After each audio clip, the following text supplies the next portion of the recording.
3వ అధ్యాయము.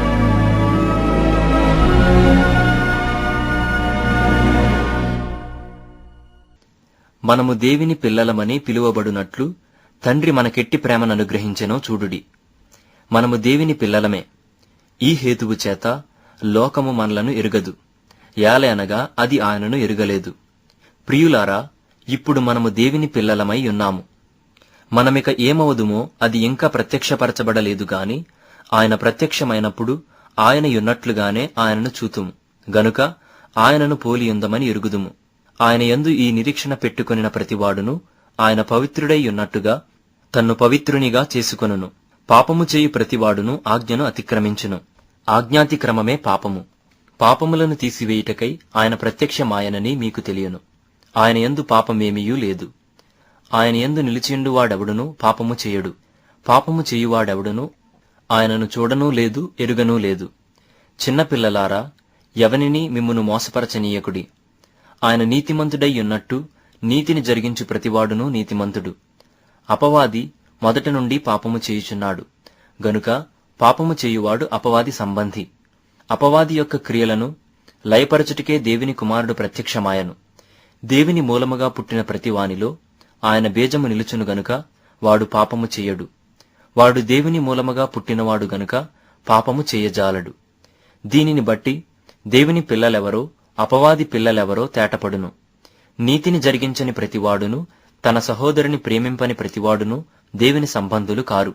మనమొకనినొకడు ప్రేమింపవలెనన్నది మొదటి నుండి మీరు వినిన వర్తమానమే గదా. మనము కయీను వంటి వారమై ఉండరాదు. వాడు దుష్టిని సంబంధి అయి తన సహోదరుని చంపెను. వాడతనిని ఎందుకు చంపెను? తన క్రియలు చెడ్డవియు తన సహోదరుని క్రియలు నీతి గలవియునై యుండెను గనుకనే గదా.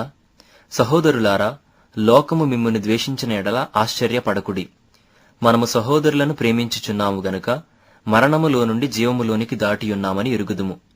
ప్రేమ లేనివాడు మరణమందు నిలిచియున్నాడు. తన సహోదరుని ద్వేషించువాడు నరహంతకుడు. ఏ నరహంతకుని యందును నిత్యజీవముండదని మీరెరుగుదురు. ఆయన మన నిమిత్తము తన ప్రాణము పెట్టెను గనుక దీని వలన ప్రేమ ఎట్టిదని తెలుసుకొనుచున్నాము. మనము కూడా సహోదరుల నిమిత్తము మన ప్రాణములను పెట్టబద్ధులమై ఉన్నాము. ఈ లోకపు జీవనోపాధి గలవాడయ్యుండి తన సహోదరునికి లేమి కలుగుట చూచియు అతని ఎడల ఎంతమాత్రమునూ కనికరము చూపని వానియందు దేవుని ప్రేమ యాలాగు నిలుచును? చిన్నపిల్లలారా, మాటతోనూ నాలుకతోనూ కాక క్రియతోనూ సత్యముతోనూ ప్రేమింతము. ఇందువలన మనము సత్య సంబంధులమని ఎరుగుదుము. దేవుడు మన హృదయము కంటే అధికుడై సమస్తమును ఎరిగియున్నాడు గనుక మన హృదయము ఏ ఏ విషయములలో మన యందు దోషారోపణ చేయునో ఆయా విషయములలో ఆయన ఎదుట మన హృదయములను సమ్మతిపరచుకొందము. ప్రియులారా, మన హృదయము మన యందు దోషారోపణ చేయని ఎడల దేవుని ఎదుట ధైర్యము గలవారమగుదుము. మరియు మనమాయన ఆజ్ఞలను గైకొనుచు ఆయన దృష్టికి ఇష్టమైనవి చేయుచున్నాము గనక మనమేమి అడిగినను అది ఆయన వలన మనకు దొరుకును. ఆయన ఆజ్ఞ ఏదనగా ఆయన కుమారుడైన యేసుక్రీస్తు నామమును నమ్ముకొని ఆయన మనకు ఆజ్ఞనిచ్చిన ప్రకారముగా ఒకనినొకడు ప్రేమింపవలెననున్నదియే. ఆయన ఆజ్ఞలను గైకొనువాడు ఆయన యందు నిలిచియుండును. ఆయన వాని యందు నిలిచియుండును. ఆయన మన యందు నిలిచియున్నాడని ఆయన మనకనుగ్రహించిన ఆత్మ మూలముగా తెలుసుకొనుచున్నాము.